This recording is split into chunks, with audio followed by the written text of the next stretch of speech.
afternoon. This is Gabriel Jackson, and welcome to BJC Mitzvah Day number 95, Part 8. Mitzvah Day keeps us on its way. Using the Sefer Hachinuch, the obligation to build the Holy Temple. Super long mitzvah, very long explanation.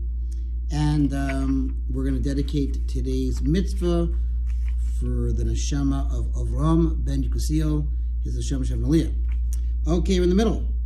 Thus, the fate of a complete sinner will be similar to what is done with the he-goat, which, because it carries the many sins of all of Israel, is entirely cast away into an uninhabited wasteland. It has no presence in the temple of Hashem, neither to be slaughtered, nor to have its blood sprinkled upon the altar. Its memory shall be lost from the land. This is the meaning of what the sages of blessed memory said in Yerushalmi and Yuma, that in times when the Jews were pleasing to God, the Azazel goat would not even reach half of its descent from the mountain before it became entirely dismembered. This would convey to the people a symbol of the fate of a complete sinner, indicating that he will similarly perish quickly and be subject to utter destruction. And its purpose was in order that the Jews should learn and accept reproof from it, and thus improve their ways. This is why it is a good omen for the Jews when the goat is subject to quick and utter destruction. For only a devoted friend offers reproof, as it is stated in Proverbs, one who spares his rod hates his child, but he who loves him disciplines him in his youth. The Chinuch acknowledges that his explanation is inadequate to explain all the particulars of the various offering services.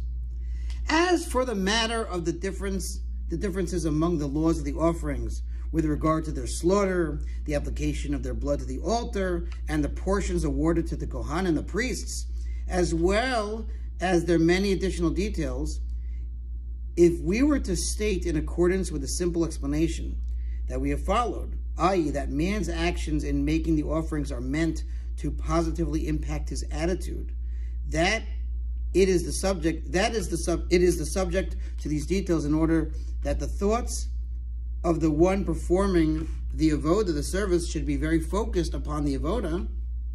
For distinctions in the applicable laws force the mind to be focused on the matter at hand, we will emerge only with a childish explanation of the matter. The Chinuch continues in poetic rhyme. Thus, the general rule of these matters is that even on a basic level of explanation, we cannot find our hands or our feet to adequately understand the matter of the offerings without the assistance of those versed in Kabbalah. We therefore kneel with our faces to the ground before them, and they will open our eyes with regard to all these matters. Nevertheless, we are not to be labeled as part of the class of fools for expending all the efforts of our spirit on this matter, even though we have not succeeded in fully explaining it. For even in a great amount of waste, a small amount of edible matter can occasionally be found. Furthermore, we are justified in offering the above explanation because we have seen that our sages of blessed memory say things similar to ours. For example, they said with regard to the offerings brought by a sota, she committed an animalistic act. Therefore, the Torah commanded that she shall bring an offering of barley, right? That was the lady who the husband told not to be alone with the man, and she went alone with the man. We don't know what happened, but she has to bring this offering to see if she's being honest or not. And regarding the offerings of a Mitzvah, who someone's accused of usually speaking Lashon Hara, evil gossip, they said, and therefore he has these marks on his body. He committed an act that entailed chatter. Therefore the Torah commanded that for his purification he shall bring birds which chatter. And in similar vein, the sages of blessed memory said regarding Anita, woman who's having her period, and therefore cannot be together with her husband. Why did the Torah say that a woman who is a nida must wait 7 clean days so that she should be more beloved to her husband? Now, in truth, it is obviously not the intent of the sages that any of this is the Torah's ultimate objective in commanding these matters.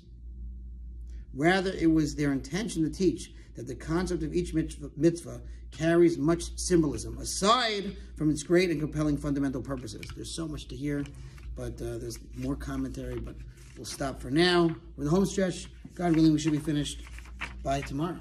Thanks for listening. She responds, future mitzvah 36, 100 for the gold. See you tomorrow.